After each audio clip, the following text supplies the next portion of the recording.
नाज़रीन, अवामी न्यूज़ में खबरन जो सिलसिलो जारी है। इन वक्त असीं तव्हांखे मसू भुरगड़ी में खबर ॾींदा हलूं त मसू भुरगड़ी में कराची कमेटी के नाले में सिंध टोड़न की साज़िश खिलाफ़ क़ौमी अवामी तहरीक के मरकज़ी सॾ ते मसू भुरगड़ी में कारकुनन अला वारे चौक खां रैली कढी प्रेस क्लब अॻियां एहतजाज मुज़ाहिरो कयो, जंहिंजी अॻवानी अल्ताफ़ ख़ासकेली, गुलज़ार कलोड़ो, आगा अब्बास ऐं ॿियनि कई। इन मौक़े ते अॻवान ख़िताब कंदे चयो है त पीपल्स पार्टी आसिफ ज़रदारी ऐं फरियाल टालपुर की करप्शन केस में रियायत वठण लाइ सिंध की सौदेबाज़ी कई है। PPMQM ऐं PTI गठ जोड़ करे कराची कमेटी के नाले में सिंध ते हमलो कयो है। सिंध के टोड़न की साजिश दरअसल पाकिस्तान के टोड़न है। सिंध के बका की जंग दरअसल पाकिस्तान की बका की जंग है। उर्दू ॻाल्हाईंदड़ असांजा भाइर MQM इन के गुमराह करण चाहे थी। मुज़ाहिरे में इमरान बिरोई, अली शेर ऐं ॿियनि सविन माण्हुनि शिरकत कई।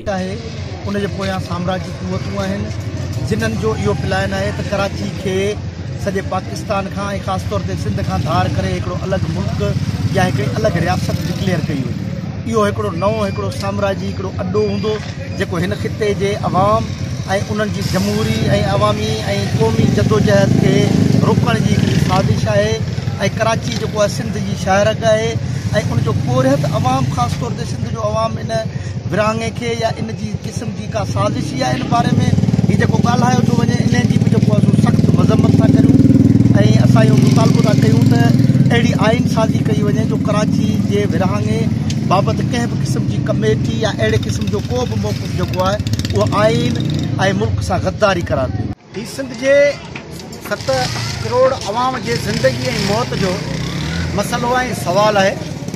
पीपल्स पार्टी सदाई पंहिंजे इक़्तिदार खे बचाइण लाइ ऐं करप्शन केसनि में रियायतूं वठण लाइ हींअर ॾिसो था जॾहिं कराची कमेटी जो ऐलान थियो आहे उन खां हिकिड़ो ॾींहुं पहिरीं पीपल्स पार्टीअ समझौतो कयो आहे। उन खां इन कराची कमेटी जे ऐलान जे ॿिए ॾींहुं ज़रदारी साहब जी नेब में पेशी हुई। उन्हनि पंहिंजे करप्शन केसनि में रियायतूं वठण लाइ हिन आलमी साम्राजी साज़िश में हिसोपती थी आहे।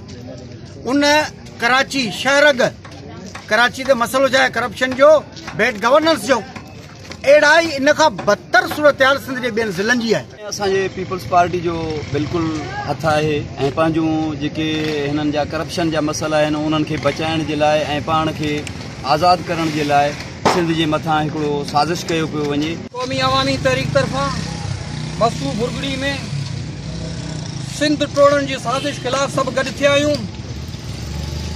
ही हिकिड़ी दोस्तनि ॻाल्हि कई त आलमी एजेंडा तहत कराची के टोड़न की गाल पई थे। कराची कोई सौदो को सोलो को मामलो कोन्हे जो को हिननि कराची के वफ़ाक़ हवाले करण की गाल करन पिया।